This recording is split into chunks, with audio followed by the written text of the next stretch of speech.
गीता 18 के श्लोक नंबर 62 में भगवान स्वयं कह रहे हैं कि अर्जुन उस परमेश्वर की शरण में जा जिसकी कृपा से परम शांति व शाश्वत स्थान अर्थात सतलोक को प्राप्त होगा। वो परमेश्वर कौन है, कहां है, कैसा है, जानने के लिए कृपया अवश्य सुनिए जगत गुरु तत्वदर्शी संत रामपाल जी महाराज के अमृत वचन।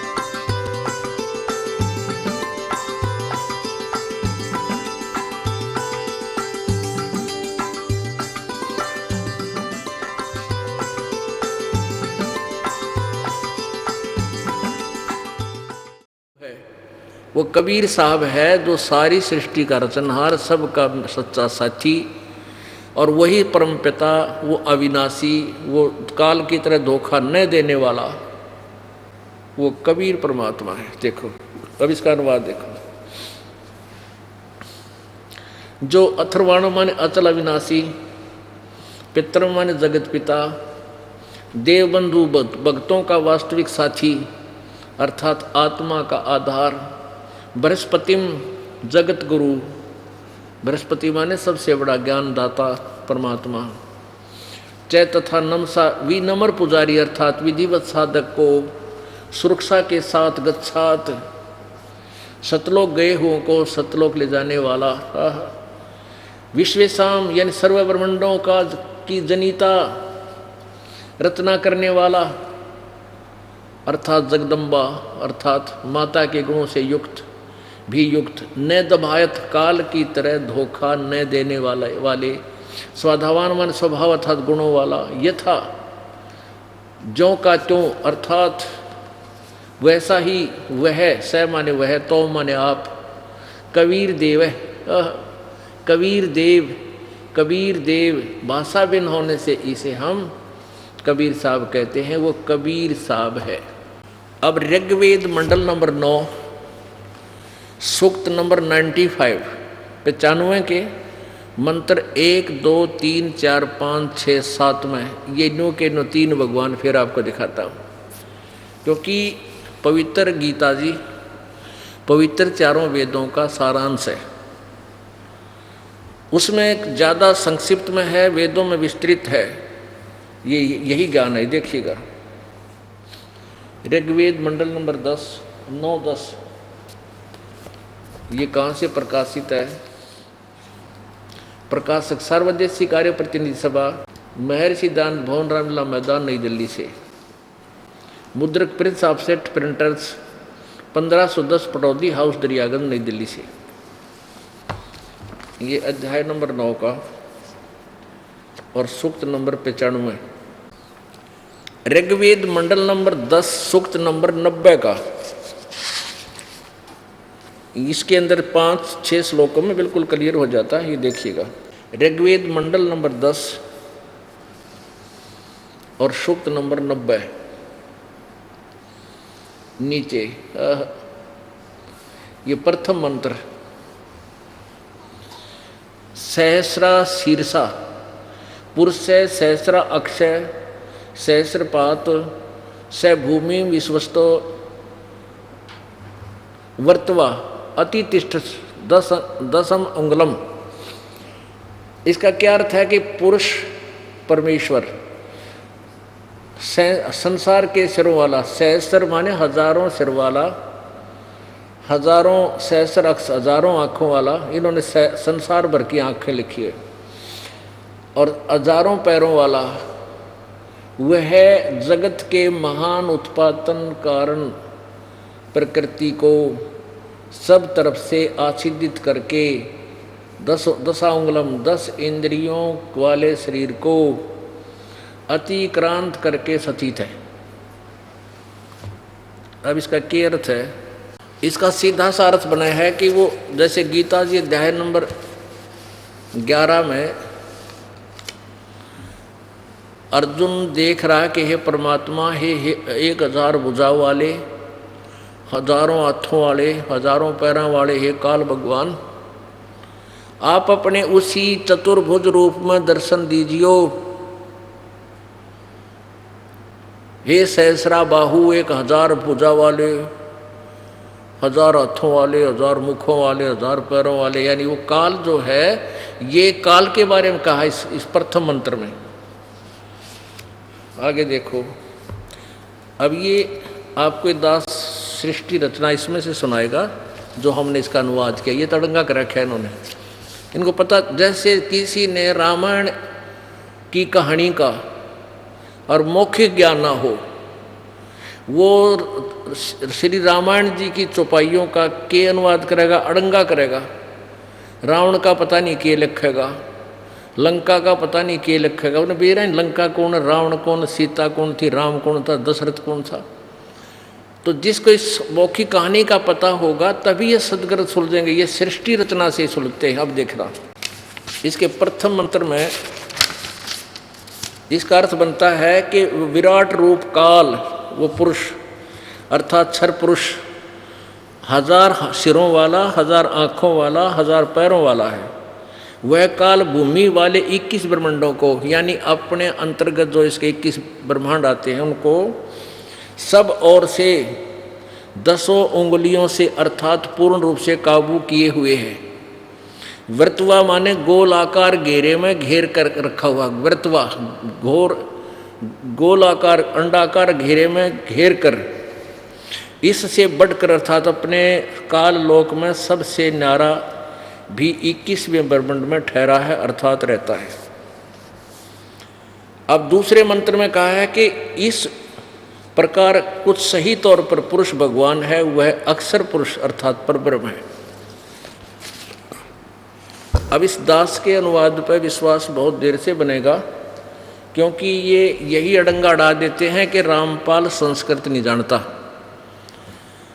और वो क्या जाने वेदों के बारे में। तो ये कथा इनकी पहला ये या चाबी पहले लग गई 600 साल पहले, अब नहीं लग सकेगी। अब देखो, ऋग्वेद मंडल नंबर 10 सूक्त नंबर 90 और इसका प्रथम मंत्र आपने पढ़ लिया। सहस्रा अक्षा, सहस्रा शीर्षा, शीर्षा माने सिर, सहस्र माने 1000, बालक भी बता देगा। सहस्र अक्षय 1000 आँखों वाला, सहस्र पाद माने 1000 पैरों वाला। स भूमि विश्वस्त है। वृत्वा अतितिष्ठ दशांगुलम, वृत्वा माने गोलाकार में, ये वृत्वा आच्छादित करके, वृत्वा माने गोल वृत्त के आकार में। दशांगुलम माने पूर्ण रूप से जैसे काबू करके सब ओर से अपनी भूमि, अपने 21 ब्रह्मांडों को वह रोके हुए है। आगे दूसरे में कहा है जो उत्पन्न हो चुका है और जो उत्पन्न होने वाला है और जो वर्तमान में है, वह सब पुरुष ही है और अमरता और मोक्ष अर्थात मोक्ष का स्वामी है। जो प्रकृति से बढ़ता है, अन्न से बढ़ता है, उसका भी स्वामी है। अब इस दूसरे में इस अक्षर पुरुष की, इस अक्षर पुरुष के विषय में कहा है। इसमें क्या इसका अर्थ बनता सीधा है कि इस प्रकार कुछ सही तौर पर भगवान है, यानी क्षर पुरुष से कुछ ज़्यादा सताई है अक्षर पुरुष। वह अक्षर पुरुष अर्थात परब्रह्म है और इदम माने यह जो उत्पन्न हुआ है और जो भविष्य में होगा, यह सब प्रयत्न से अर्थात मेहनत द्वारा अन्न से ही विकसित होता है। यह अक्षर पुरुष भी संदेह युक्त, उक्त माने संदेह युक्त, अमृत माने मोक्ष का ईशान माने स्वामी है। यानी पूर्ण अविनाशी नहीं है, पूर्ण मोक्ष नहीं दे सकता ये अक्षर पुरुष भी। अब देखो तीसरे में कमाल किया है, ये देखियो तीसरे में सूक्त मंडल नंबर 10 और सूक्त नंबर 90 मंत्र नंबर 3। अब क्या बताया है कि ये जो अक्षर पुरुष है ना, उसकी इतनी महिमा है, इतनी इस पुरुष की जगत आदि विभूति है, और वह परमेश्वर तो ओए होए, और पुरुष मन वह परमेश्वर तो इससे भी बड़ा है। अरे तेरा गजब भैया। पहले में तो इस शहर सा 1000 हथाले 1000 पैराले काल के बारे में, दूसरे में अक्षर पुरुष के बारे में, और तीसरे में बताया है कि इस दूसरे नंबर के अक्षर पुरुष की तो इतनी महिमा है, और वो परमात्मा वो परमेश्वर तो इससे भी बड़ा है, पर अक्षर पुरुष से भी बड़ा है। यानी ब्रह्म के 21 ब्रह्मांड और इस परब्रह्म के 7 संग ब्रह्मांड हैं, और उस पूर्व परम अक्षर ब्रह्म के असंख्य ब्रह्मांड इंक्लूडिंग ब्रह्म एंड परब्रह्म, इनके ब्रह्मांडों समेत भी परमात्मा सबके ऊपर मालिक है। ये देखो इस ऊपर वाले की तीसरे में इतनी इस ऊपरले भगवान की इतनी ही जगत रूपी विभूति है, और वह परमेश्वर तो इससे भी बड़ा है। समस्त जात भूत जात इसका एक पैर है, पाद माने पैर है, और इसके 3 पाद हैं, इसके 3 ऊपर सतलोक, अलखलोक, अगमलोक, क्योंकि अनामी लोक में परमात्मा रहता है, उससे नीचे के 3 ये 3 पैर समझो अविनाशी हैं। अच्छा आगे देखो, यह जगत आदि सब कुछ उस पुरुष की महिमा है, वह परमेश्वर तो इससे भी महान है। अब चौथे में इसमें 3 और 7 और 21 ब्रह्मांड भी आपको मिलेंगे। आगे देखो इस चौथे में 3 पैरों वाला अविनाशी यह पुरुष ऊपर विराजमान होता है। वो तो ऊपर रहता है सतलोक में, इसका 1 पैर यह जगत तो फिर यहाँ प्रकट होता है, और वह प्रभु सर्वत्र व्यापक है। वह खाने और न खाने वाले 1 लाख जीव खाता काल, और परब्रह्म नहीं खाता। वह इस खाने वाले और न खाने अर्थात चेतन से भी मैं भी व्याप्त करता है, को भी व्याप्त करता है, यानी उनके ऊपर भी कंट्रोलर है। 5वें में उस परमेश्वर अधिष्ठित प्रकृति से विराट प्रकाश में सम्राट रूपी ब्रह्मांड उत्पन्न होता है। ये विराट का अर्थ है, यहाँ काल लिखना चाहिए था। विराट माने ये काल भगवान, क्योंकि गीता जी में कहा तेरे विराट रूप को, हे काल तेरे काल रूप को हम देख नहीं पा रहा, विराट रूप दिखाया काल ने।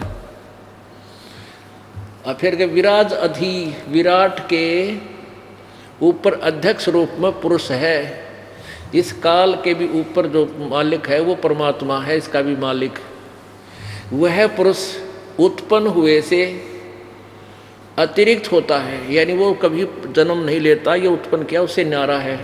और विराट के पश्चात, काल के पश्चात भूमि इसके अनंतर नाना शरीरों को उत्पन्न करता है। काल को उत्पन्न करके फिर और प्राणियों की उत्पत्ति करता। 6 में ये देखो 15वें मंत्र में ऋग्वेद मंडल नंबर 10 सूक्त नंबर 90, इसके 15वें मंत्र में 21 और 7 सपत अस्य प्रीधि, सपत अस्य प्रीधि, सपत अस्य आसन प्रीधि, प्रीधय त्रिशप्त, ये त्रिशप्त यानी 21, 7 और 21 संहिता करता देवायत यगम तन्वान अबंधन पुरुषम पशुम। अबंधन माने बंधन रहित करता है वो परमात्मा, पशु माने पशु की तरह काल ने जो हमें बांध रखा है। शपथ, अब इसका ये देखिए, यहाँ 15वां श्लोक है, ये 15वां 10वें सूक्त का 10वें मंडल का 90वें सूक्त का 15वां। शपथ अस्य आसन प्रीध है, और त्रिशपथ माने 21, 7 तिया 21 त्रिशप्त। समीध करता देव यथ यगम तन्वाना अबंधन पुरुषम पशुम। 7 शंख ब्रह्मण तो परब्रह्म के, तथा त्रिशप्त 21 शंख ब्रह्मंड काल के। समीध कर्म दंड दुख रूपी आग से दुखी। कर्तावन करने वाले। प्रीध है गोलाकार घेरे रूप सीमा में, आसन माने विद्यमान है। और जो पुरुष पूर्ण परमात्मा की यगम विधिवत धार्मिक कर्म पूजा करता है, पशुम बलि के पशु की रूपी काल के जाल में कर्म बंधन में बंधे। देवा माने भक्त आत्माओं को तनवाना काल द्वारा रचे फैलाए पाप के कर्म बंधन जाल से अबंधनन बंधन रहित करता, अर्थात बंदी छुड़वाने वाला बंदी छोड़ है। अब आगे देखो, इन्हीं के द्वारा अध्याय नंबर 10 के ना ऋग्वेद मंडल नंबर 10 सूक्त, ये 90 ही चल रहा है। 90 इसका आखिर यहाँ लास्ट मंत्र है, 91 यहाँ से शुरू होता है। ये 16वां मंत्र है। दीव शक्तियाँ संगीतकरण आदि से अथवा अग्नि से सृष्टि रूपी यज्ञ को करते हैं। जो वे संसार के धारक बल मुख्य हैं, वे ही महान सामर्थ्य वाले हुए। वो आनंद स्वरूप परमेश्वर को नाकम माने स्वर्ग है को सचंत निमित्त कारण रूप में प्राप्त करते हैं, जिसमें पूर्व सृष्टि साधन संपन्न देव शक्तियां रहते हैं। पुण्यात्माओं, इसका अर्थ ये है कि जो पूर्ण परमात्मा द्वारा बताए गए सत साधना को करते हैं, वो भक्ति में सबसे ज़्यादा प्रबल शक्तिशाली हो जाते हैं, और उनके पास भक्ति की घनी कमाई होती है। और उस भक्ति के बल से वो उस स्थान पर चले जाते हैं जहाँ पहले वाली सृष्टि के वो पुण्यात्मा रहती है, जो काल के जाल में नहीं फंसी, ये भी मुक्त होकर वहाँ चले जाते हैं। पुण्यात्माओं, जब तक हम परमात्मा को अच्छी तरह नहीं पहचानेंगे, तब तक हम ना भक्ति कर सकते, कोरी बकवाद कर सकते हैं, और जो अभी तक हम करते आए। हम कितने भयंकर जाल में फंसे हुए हैं, और फिर भी हम गफलत कर रहे हैं। क्यों कर रहे हैं? क्योंकि हम परिचित नहीं हैं, हमें डर नहीं है। जैसे बालक छोटा सा होता है, सर्प को भी पकड़ लेता है, उसको डस लेता है, मृत्यु को प्राप्त हो जाता है। छोटा सा बच्चा नंगे तार को भी ग्रहण कर लेता है, बिजली के, विद्युत के, उसको पता ही नहीं, और वो मर जाता है। जब बच्चा बड़ा हो जाता है, उसको ये ज्ञान हो जाता है ये सर्प है, इसके डसने से मृत्यु हो जाएगी, और ये विद्युत का तार है, इसके स्पर्श करने से मर जाएगा। वो निकट नहीं जाता, और औरों को भी कहता है देखो सर्प है, भाग लो, दूर हो लो। तो ऐसे इस ज्ञान से आप बड़े हो जाओगे, और उसके पश्चात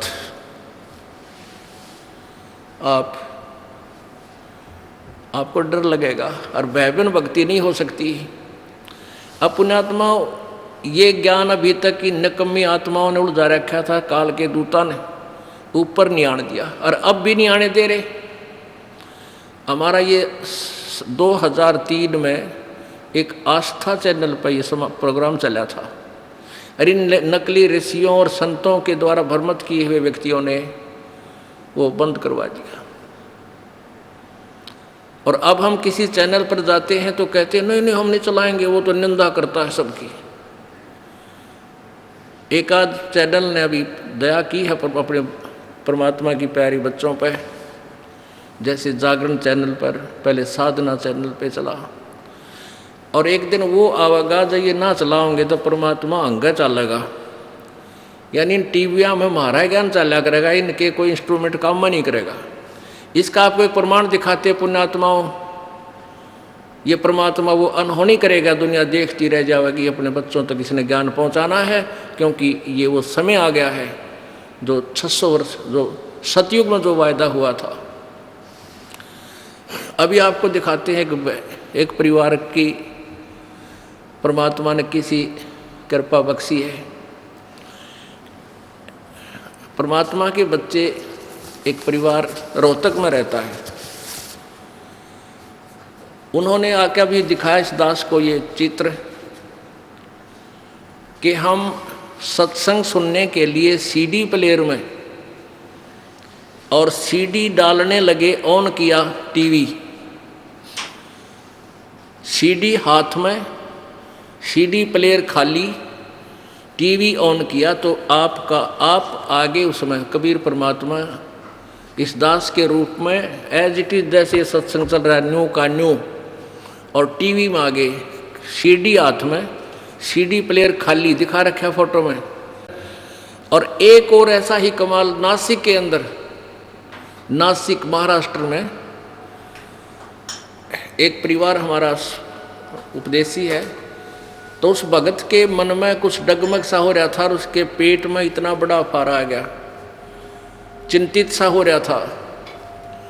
उनके पास एक छोटा सा सीडी प्लेयर है, जैसे लैपटॉप होता है। वो क्या बताते हैं कि हम नित्य नियम करा करते, सुबह लाइट थी को ना, वो सीडी निकाल कर रख दी बाहर, उसमें से अब लाइट है ही नहीं, तो काम लाग गए अपना छोटा मोटा करो। इतनी देर में वो सीडी प्लेयर अपने आप वो नित्य नियम शुरू हो गया।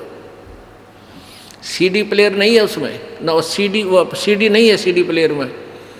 और हम दौड़े आए, देखा सीडी प्लेयर चल रहा है और कैसेट बाहर रखी है। फिर वहाँ से लाए, आसपास के व्यक्तियों को बुलाया, एक फोटोग्राफर बुलाया। उस भक्त ने यहाँ फ़ोन किया हमारे पास, भगत के पास, कि ऐसे ऐसे हो गया, अनहोनी होगी। तो भक्त ने कहा कि तुम इसका फोटोग्राफ ले लो। तो आसपास के कई व्यक्ति इकट्ठे हो गए, फोटोग्राफर को लाए बुला कर 2 किलोमीटर तक जाकर, तब तक वो नित्य नेम चलता रहा। सब ने देखा तो वो लोग कहने लगे तुम तो कोई रिद्धि सिद्धि कर रहे हो, इसलिए यू आप बोल रहे हैं। रिद्धि सिद्धि कोई नहीं, परमात्मा की शक्ति बोलिया करेगी। अब आप सुनिएगा, बुलाइए इनको। इन्होंने ये फोटो ला कर दिया दास को, ये फोटो ला कर दिया इन बच्चों ने। ये सीडी प्लेयर ऊपर रखा है और ये खोल रखा कि इसमें सीडी नहीं है। और ये दास कहते हैं हम सीडी प्लेयर ऑन किया ना, टीवी ऑन किया, कैसेट सीडी हाथ में थी, डाली नहीं थी, और एकदम आपका चित्र आ गया ऐसे आशीर्वाद देते हुए। देखो याद, दौड़ कर गए, कैमरे वाले को बुला कर लाए वापस। कैमरे में फोटो लेते ही तुरंत ये चित्र समाप्त हो गया। अब ये अपने मुखारविंद से बताएंगे। अब भाई इब्नो होया करेगा ये खेल परमात्मा का, कहते राजी खुशी चला देंगे चलने वाले ना, परमात्मा आपा पहुंच जाएगा सबके यहाँ और सबके इंस्ट्रूमेंट फेल हो जाएंगे और परमात्मा का ज्ञान चला करेगा। एक हमारा भक्त एक दिन वहाँ नरेला में गैस गाड़ी में गैस डलवाने के लिए लाइन में लग गया, और उससे नेक्स्ट गाड़ी में एफएम के ऊपर ये सृष्टि रचना का वचन चल रहा। वो भक्त नीचे उतर कर उसके पास गया, गाड़ी वाले के पास, उसको बोला सच्चा है भाई भगत जी। और उसने पता नहीं वो के बोला क्या भाई क्या बात है। कहने लगा आप नाम नहीं ले रहे, किसका, हम कोई नाम ना ले रहे। उसने सोचा यो भगत है, इसने ये कोई अपनी गाड़ी में कैसेट ला रखी है। ने बोला ये वचन यो कैसेट ला रहा तू हमारे गुरुजी की? ने बोला मैं ना ला रहा कैसेट, ये तो एफएम में चल रहा है।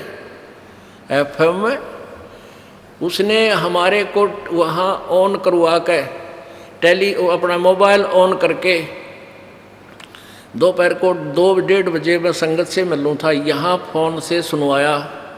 उसमें सृष्टि रचना चल रही थी।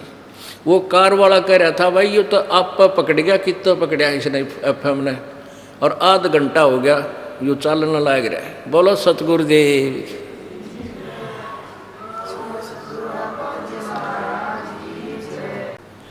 अब देखिएगा, बताइए भाई कैसे हुआ बच्चा? 4 अप्रैल की बात है। 4 अप्रैल 2010 की बात है। 4 अप्रैल 2010 की बात है। 2-3 दिन से केवल की कोई प्रॉब्लम हो रही थी, सत्संग आपका देख नहीं पा रहे थे। परमात्मा जागरण जो चलता था वो मिस हो रहा था। परमात्मा जागरण चैनल पे जो प्रोग्राम चल रहा है, किसी केबल के डिस्टर्बेंस के कारण ये सुन नहीं पाए थे, ये कह रहा है। परमात्मा रोजाना फिर एक सीडी अपने प्लेयर में रोजाना चला लेते थे। अच्छा, एक सीडी चलवा लेते थे डेली। उस दिन रोजाना की तरह हमने उस दिन रात में 9:45 बजे की बात है, इसी तरह से सीडी चलाने के लिए अपना टीवी ऑन किया ही था। उससे पहले कैसेट सीडी डाली थी नहीं?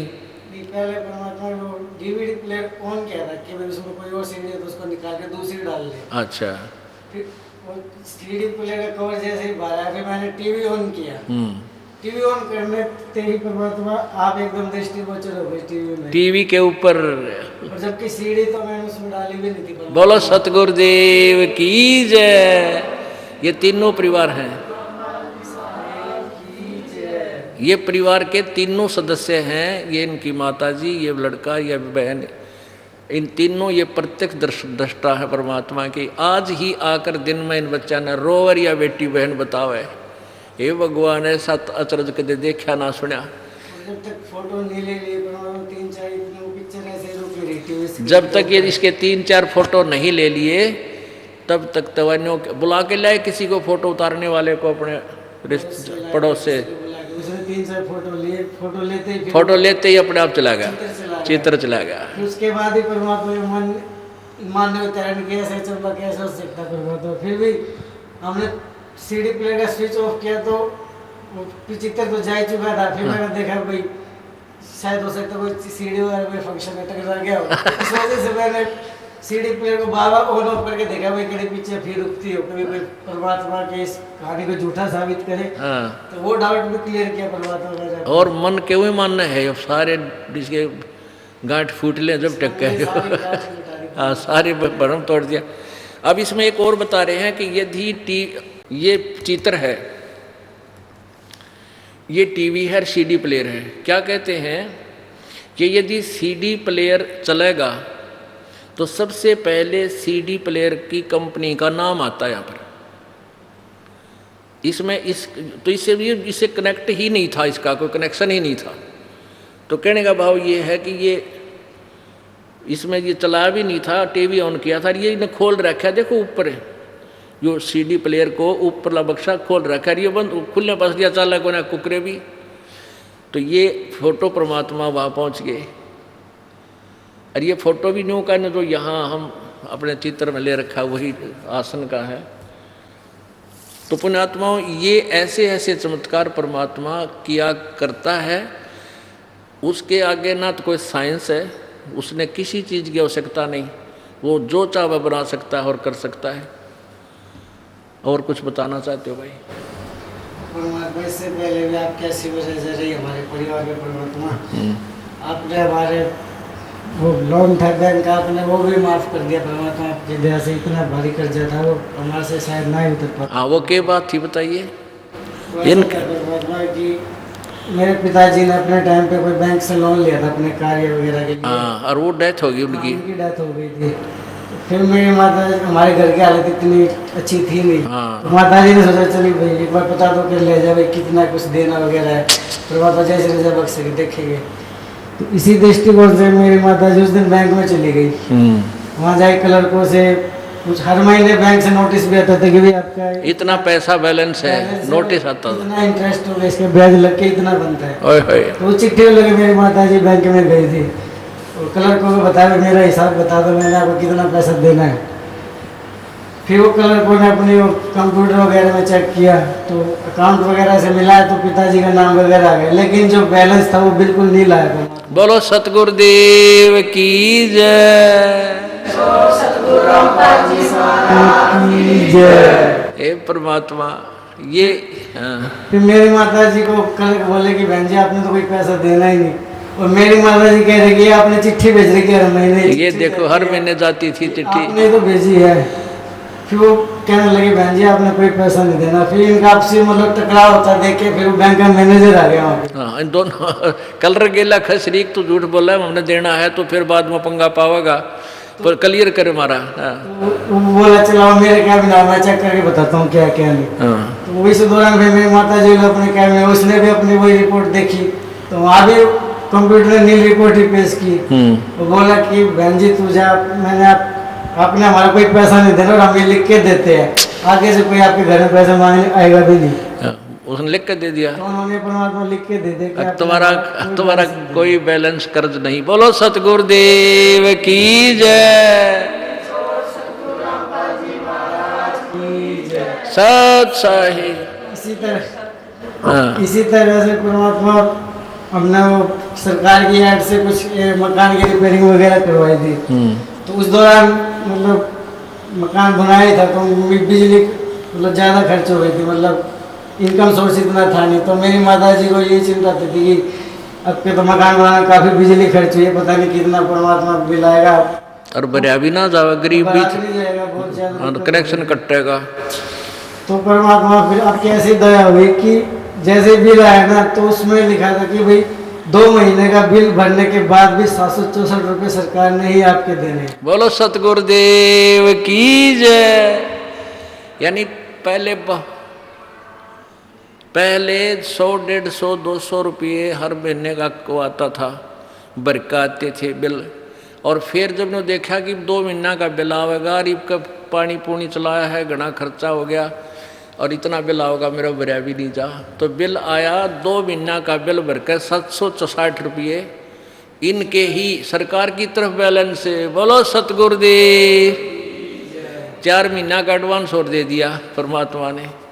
तो ये तो एक परिवार की कथा है, और भी ना जाने कितने सुख दिए होंगे। एक हिस्ट्री बन जाए एक परिवार की। बोल सतगुरुदेव। जय हो बद्दी छठ की, जय बद्दी छठ। सत साहिब। चलो बेटा शाबाश। अब ये सीडी प्लेयर है, डीवीडी प्लेयर, ये उसकी तरह लैपटॉप की तरह होता है, आजकल ये नया चल पड़ा ये। और इसमें सीडी नहीं थी, सीडी निकाल रखी थी। सुबह का नित्यनेम ये इन्होंने निकाल रखी थी, चलानी थी। जैसे सुबह का नित्यनेम करके वो निकाल दी जाती है, फिर रमैणी की लगाते हैं, फिर सामना आरती की लगाते हैं। आरती की रख रखी थी, तो सुबह लाइट आई नहीं, आरती वाली निकाल दी, नित्यनेम लगाना था, लाइट नहीं थी इनके पास, जैसा इन्होंने मुझे बताया। और काम लग गया अपने अपने पे, लाइट आनी नहीं, फिर देखो कब क्या होगा। इतने में अपने आप लाइट से इसका कनेक्शन भी काट रखा था, इसका इस सीडी प्लेयर का लाइट में नहीं लगा रखा था कि लाइट है ही नहीं, जो फायदा क्या। थोड़ी सी देर में अपने आप नित्यनेम शुरू हो गया। बोलो ये बात बताएंगे कैसे हुआ। मैं पे लेके हुआ था और थोड़ी देर के बाद में सर तो 3 दिन से मेरा बहुत एकदम तकलीफ देने को चल रहा था। ये कह रहा है कि मेरे पेट में तकलीफ थी कई दिन से। 3 दिन से। 3 दिन से।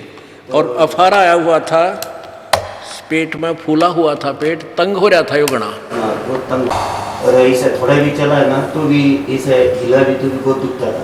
तो मैं ऐसे ही एक औरत ने बताया कि भाई आपके पास में पैसा ना हो तो हम आपको पैसा देंगे, आप दवा खाने जाओ।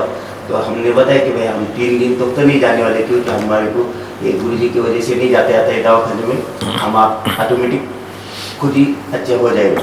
तो बोले नहीं, बोले पैसा ले लो, बोले तो उसने 200 रुपये दिया तो हम रख लिया, हमारे पास में तो पैसा था ही, लेकिन हमारे को दवाखाना नहीं जाने का था। अभी सीढ़ी चालू होने की वजह से फिर हम क्या किया कि इधर फोन लगा दिए गुरुजी के पास में। अभी गुरुजी के पास में फ़ोन लगाने के बाद में इधर से ऐसा बताया गया कि आपको ऐसा हो रहा है तो कोई सामने वीडियो वाला कभी हो तो उसको बुला के लाओ और उससे 2 कॉपी खिंचवा लो। हम वीडियो वाले के पास में जाके उसको ला के 2 कॉपी खिंचवाए तो वीडियो वाला आते समय हमें ये बता रहा है कि आपका कोई जादू टोना तो नहीं, बोलिए जादू टोना नहीं है, ये गुरुजी है। अभी हम नए किए तो बोलिए किधर के गुरुजी? तो हमने बताया उनको कि हरियाणा के गुरुजी है, हम उधर जाते। अभी हमारा एक बच्चा है वो भी पहले से उधर है तो उसका भी वैसा ही था, वो भी ठीक हो गया। इसीलिए हम नहीं जाने वाले थे दवाखाने में, हमारे को गारंटी था कि अभी परमात्मा हमारे को ठीक कर देंगे। इसी वजह से हम ऐसे ही लेटे रहे। तो उसके बाद में वो हमसे ऐसा अड़ेतली बात करने के लिए हम उसको बोला कि देखो अभी हमारा मोबाइल तो चालू है और उधर से गुरुजी बात कर रहे, आप लगे तो उनसे बात करो। तो उसके हाथ में आप मोबाइल देने से पहले ही वो कैसेट भी बंद हो गया और सब कुछ बंद हो गया। फिर मैं इसको समझा के बाद में बताया कि अभी तुम्हारे को क्या बोलना है तो बोलो। तुम कॉपी खिंचवाने के बाद पहले ही अगर से पूछते तो अगर ये बंद हो जाता हम आपको कुछ कह ही नहीं पाते, बोलो क्या बोलने का है। तो परमात्मा को पाने का तरीका ऐसा है, आप श्रद्धा निष्ठा अगर से भाव से परमात्मा का ध्यान रखोगे तो हर भक्त के सामने परमात्मा हर समय खड़े होते हैं, लेकिन आपको परमात्मा का जो है रूप पहचान नहीं जा पा सकते। अभी परमात्मा आपके पास में हर टाइम आके जा सकते हैं, यह भी हमारे को गारंटी हुआ है। बोलो सतगुरु देव। किसी के ऊपर भरोसा ये नहीं रखने का, हमारे ये होता नहीं है, लेकिन आप परमात्मा को अगर से पहचान सको तो हर इंसान ऐसा ही होगा और इसको कभी ये दिक्कतें आने वाली नहीं है और इसकी हर मुसीबतें हर समय परमात्मा दूर करते रहेंगे, यह हमें गारंटी हुआ है। बोलो सतगुरुदेव सत साहिब। इसका कहने का भाव ये है, इसके पेट में तकलीफ थी, कई दिन से चल रहा था और औषधि ये नहीं लेना चाहता था कि वे गुरुजी ठीक करेंगे। इन्हें फ़ोन किया था, अब भक्तों से यहाँ संपर्क हुआ तो पूछ लेते हैं भी ऐसे ऐसे उनको तकलीफ़ है कि वो कह रहा है दवाई तो मैं लूँगा नहीं गुरुजी, ना ब्योंत है गो दवाई लेने का। तो हम कह देते हैं विश्वास रख भगवान पर, जब इतना विश्वास है तो प्रभु कौन सा दूर है। तो उसी समय इन्होंने ये लेटा हुआ था, लाइट थी नहीं, नित्यनेम चलाते थे ये लाइट से, तो अपने आप वो यो चल पड़ा, रखा मेज पे न्यू का न्यू, ऐसे ऐसे था ये, अपने आप चल पड़ा। तो ये भाग कर वहाँ से, ये जहाँ रह रहे हैं वहाँ से काफ़ी दूर, कितनी दूर था वो कैमरे वाला? आधा किलोमीटर दूर गए। उस कैमरे वाले को बुला के लाए कि तुम फोटो खींचो। तो उसने भी आकर देखा कि बगैर लाइट के और बगैर सीडी के, और ये बोल रहा है, चित्र भी चल रहा है उसमें, चित्र चल रहा था इसमें, वो नो कैनवाजिटी जो सीडी वाला, सीडी में जो नित्यनेम में जो दास का चित्र आता है वो न्यो का न्यो सारा चल रहा है, सीडी इसमें है नहीं। वो कैमरे वाला भी नो कहे तुमने कोई जादू जंत्र तो नहीं कर रखा है इसमें। वो फोटो खींचने वाला कैमरे वाला ने कहा तुमने कोई जादू जंत्र तो नहीं कर रखा है, ये अपने आप बोल रहा है सीडी नहीं यार पिक्चर चल रहा है। तो उसके तुरंत बाद इसका वो पेट का अफारा गड़बड़ वो भी ठीक हो गया, कति स्वस्थ हो गया। ये परसों आए हैं परमात्मा के दरबार में। बोलो सतगुरुदेव। ये किस दिन की बात है? तो ये अभी हमारे उसके 8 दिन पहले की बात। हाँ भी 7-8 दिन पहले की बात है, यानी आज 10 दिन पहले की बात है इनके साथ ये घटना घटी।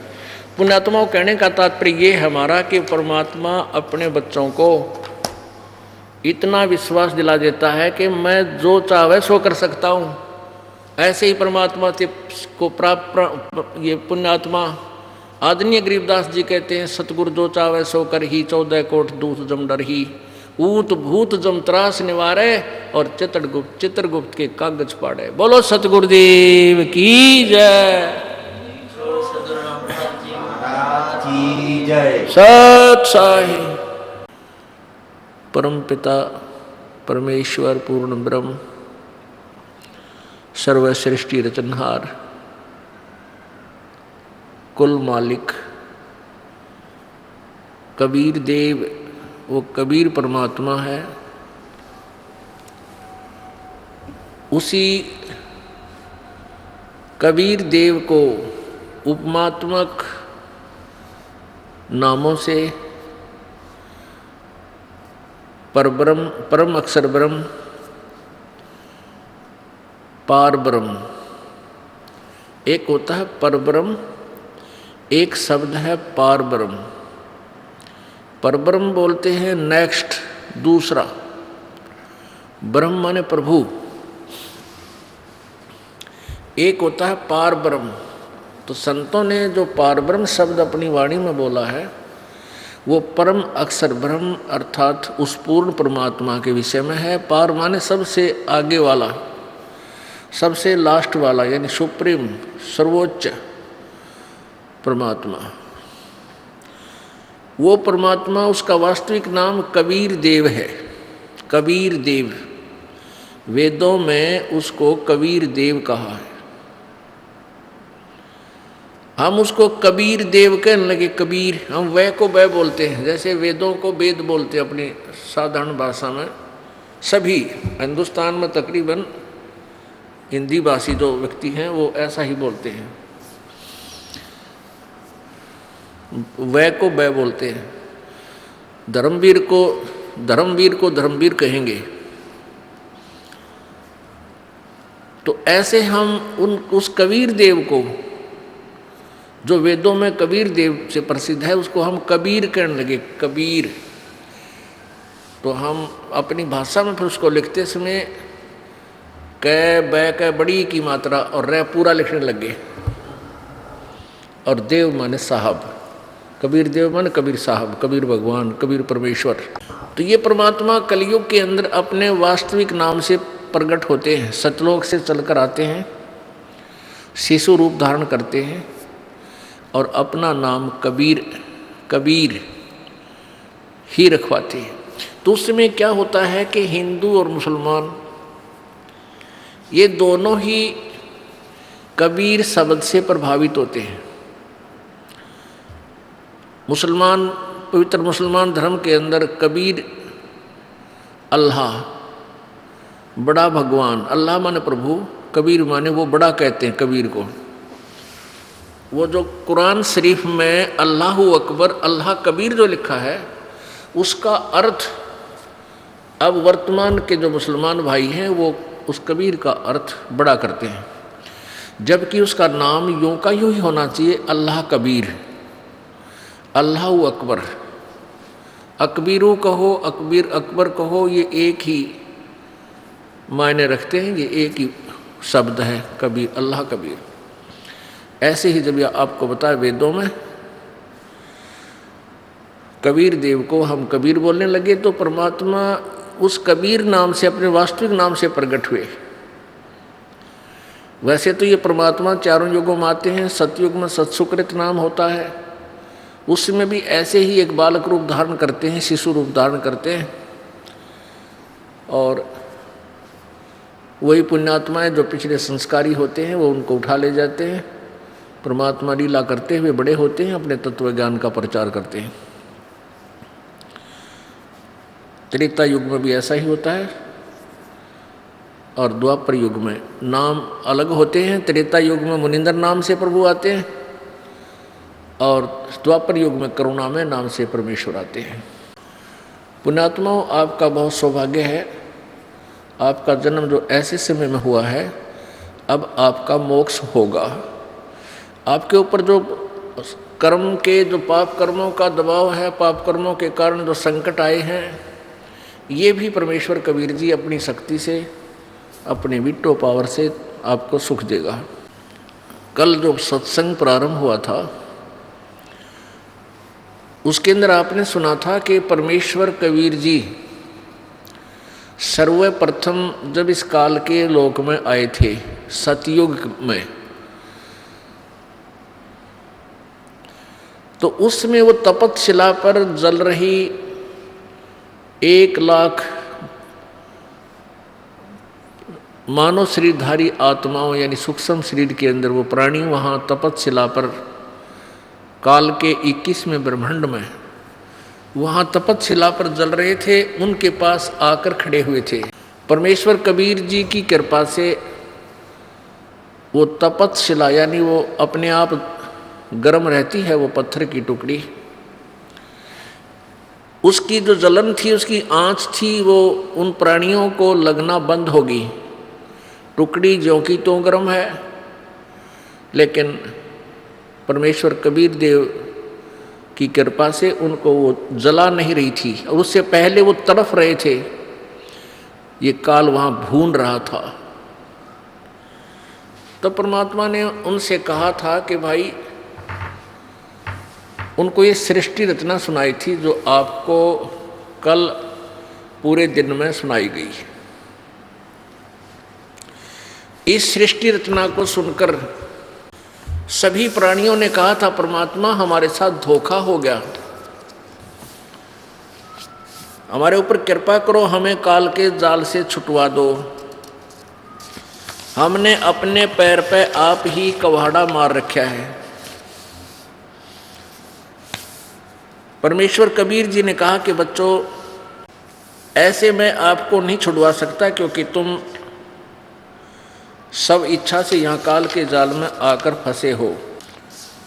जब तुम संसार में चले जाओ, तुम्हें कभी मनुष्य जीवन मिले और मेरा कोई संत ये तत्व ज्ञान जो मैंने सृष्टि रचना बताई है ये बता रहा हो, ये ज्ञान सुना रहा हो, उसकी शरण में चले जाना, उपदेश ले लेना, अपना पीछा छुड़वा लेना, तब मैं तुम्हें पार कर दूंगा।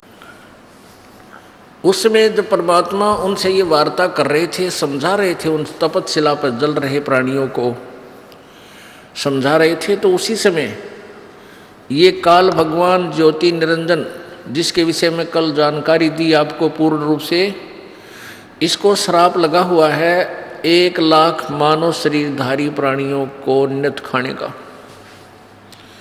और 1.25 लाख की उत्पत्ति करने का। इसलिए इसने अपने तीनों पुत्रों को एक एक गुण से युक्त कर रखा है। रजगुण ब्रह्मा है, सतगुण विष्णु, तमगुण शिव जी। रजगुण ब्रह्मा के प्रभाव से प्रत्येक प्राणी संतानों उत्पत्ति करता है, ये जीव के बस की बात नहीं है। और फिर यहाँ के संसारिक भौतिक सुखों की चाह इस रजोगुण के प्रभाव से ही आपके अंदर पनप रही है। जैसे कहीं छौंक लगता है, रसोई के अंदर मिर्चों का छौंक लगाया जाता सब्जी को। अब वो साकार वस्तु, सब्जी तो विद्यमान है, मिर्च तो विद्यमान है रसोई में, और उनका जो वो गुण वो जाकर के दूसरे कक्षों में, दूसरे कमरों में, मकान के दूसरे कमरों में जाकर के अन्य प्राणियों को भी प्रभावित कर रहा है और उनको भी छींकें आनी प्रारंभ हो जाती हैं। तो उन छींकों को रोकना प्राणी के बस की बात नहीं, आएंगी ही आएंगी।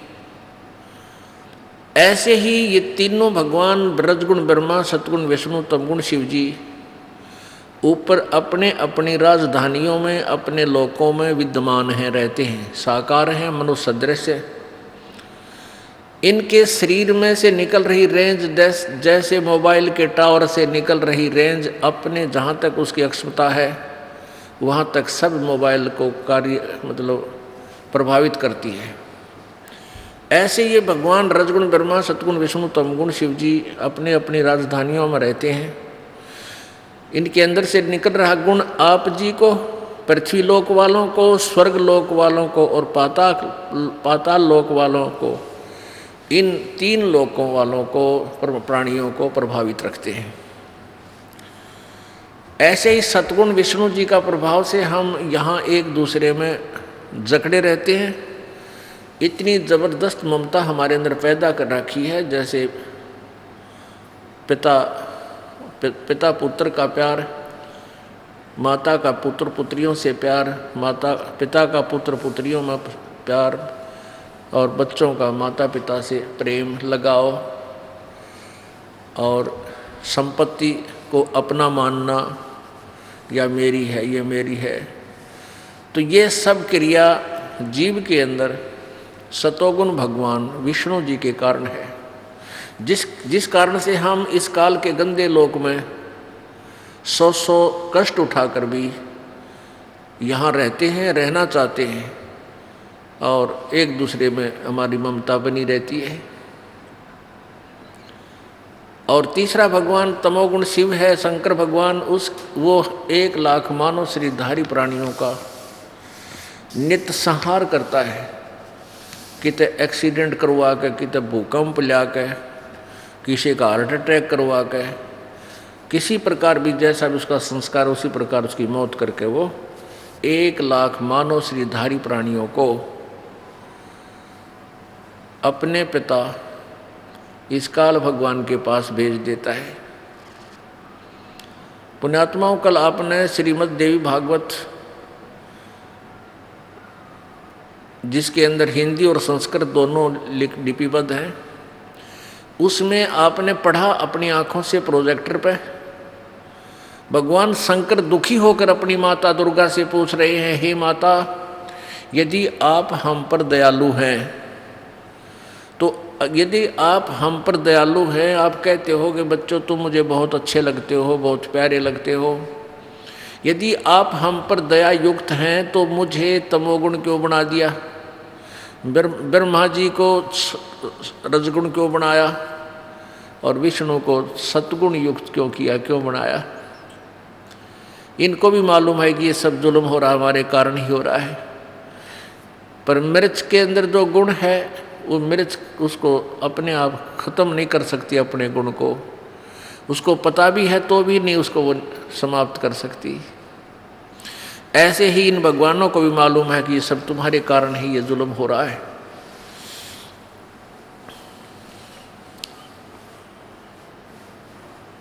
अब इनको ये नहीं मालूम कि ये प्राणी जाते कहाँ हैं और क्या होता है इनके साथ। लेकिन यहाँ पर कोई जीव सुखी नहीं है। प्रत्येक प्राणी महसूस करता है कि ये केस आ गया भाई। आज किसी के पास बच्चे हैं, बेटा है, बेटी है, कार है, कोठी है, या सिंपल कोई साधारण घर मकान बना रखा है और सब आराम से अपने एक दूसरे में प्यार से रह रहे हैं, और 1 मिनट के बाद ना जाने कि ऐसी बुरी खबर सुन ले, वहाँ एक्सीडेंट हो गया, ऐसा बन गया। अब जिसमें इतना प्यार था उसके एक पल भी दूर नहीं रह सकते थे, वो सदा के लिए गया। पुण्यात्माओं, हम तत्व ज्ञान के अभाव से हम भूल चुके हैं उस परमात्मा को। हमने ये मान लिया है कि मृत्यु और जन्म तो भाई सबका होगा, होता रहेगा, कोई बात नहीं, इतने जीवित इतने दमंडेरा लगे रहें, जब भी करना है वो करते रहें। अब सत्संग में आने से ये ज्ञान कराया जाता है कि जिस दौड़ धूप में तू सारा जीवन खो देता है और वो तेरा कुछ भी काम नहीं आएगा। ये तो यहाँ एक रोजी रोटी अपना पेट भरने के लिए धंधा आप कर रहे हो, उसी के काम आएगा, भविष्य में कोई काम नहीं आएगा। अब पुण्यात्मा, हम ये भी भूल चुके हैं कि परमात्मा ने वही देना है जो आपके प्रारब्ध में लिखा है। आपकी किस्मत में जो दुख और सुख है वही आपको मिलेगा, उतना ही आपको पैसा मिलेगा, उतनी आपको संपत्ति मिलेगी, उतना ही बेटा और बेटी संतान मिलेगी। इसके अतिरिक्त आपको कुछ भी नहीं मिलेगा, चाहे कितना ही जतन कर लेना।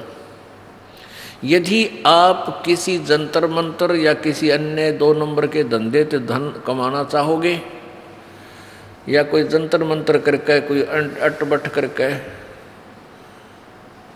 कुछ क्रिया से यदि तुम कोशिश करोगे कोई संतान की, वो संतान आपकी दुश्मन बन जाएगी। कई कारण होते हैं, जैसे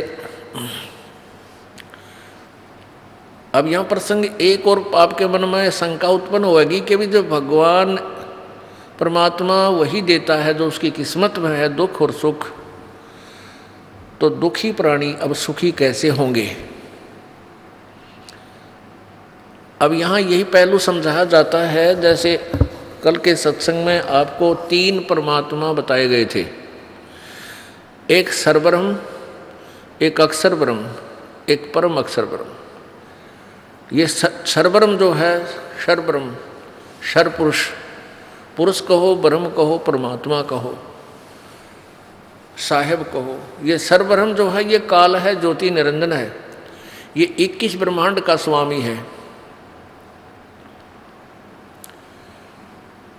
और जो अक्षर ब्रह्म है ये 7 शंख, नील पद्म शंख ब्रह्मांड का स्वामी है। ये काल 1 लाख मानव शरीरधारी प्राणियों का आहार करता है।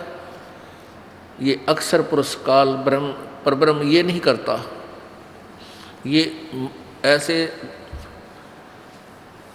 प्राणी नहीं खाता, वो काल नहीं है। लेकिन प्राण ने तो ब्रह्म के अंतर्गत जितने प्राणी हैं, क्षर पुरुष के अंतर्गत जितने प्राणी हैं वो पूर्ण मोक्ष प्राप्त कर सकते, और न ही अक्षर पुरुष के अंतर्गत जितने प्राणी हैं वो भी पूर्ण मोक्ष प्राप्त नहीं कर सकते। उनकी जन्म और मृत्यु सदा के लिए समाप्त नहीं हो सकती। और ये उसके बाद ब्रह्म के पुत्र हैं ब्रह्मा विष्णु महेश। ये भी आपको जैसा आपका संस्कार है वही दे सकते हैं, इसमें परिवर्तन नहीं कर सकते। चाहे आपके भाग्य में सुख है तो सुख भी आपको दिलाएंगे, ये दुख है वो भी दुख भी आपको प्राप्त करवाएंगे, चाहे किसी तरह करवाना पड़े। और परब्रह्म के लोक में भी यही व्यवस्था है कि वो परब्रह्म जो उनकी किस्मत में है उसी को देता है, उसमें कोई परिवर्तन नहीं कर सकता। अब तीसरे नंबर के जो पूर्ण परमात्मा हैं, परम अक्षर ब्रह्म, उसके पास ये पावर है कि वो आपके प्रारब्ध में लिखे हुए पाप दंड को, पाप कर्मों को समाप्त कर सकता है, नाश कर सकता है, कर देता है। करता किसके है? जो पूर्ण संत से उपदेशी होता है, आजीवन मर्यादा में रहता है और विकार रहित रहता है, सब मर्यादाओं का पालन करता है, तो पूर्ण परमात्मा आपके भाग्य में जो दुख है, जो आपके प्रारब्ध में, आपकी किस्मत में आप पाप के कारण जो आपको दंड मिलना है उसको परमात्मा कैंसिल कर देंगे, समाप्त कर देंगे। और आपके भाग्य में कोई संपत्ति नहीं है और परमात्मा आवश्यक समझते हैं कि इस बच्चे को इतना तो अवश्य चाहिए, तो वो भी आपको अवश्य देंगे। लेकिन आपको इतना नहीं देंगे, इतनी संपत्ति नहीं देंगे, इतना धन नहीं देंगे कि वो आपकी जान का शत्रु बन जाए।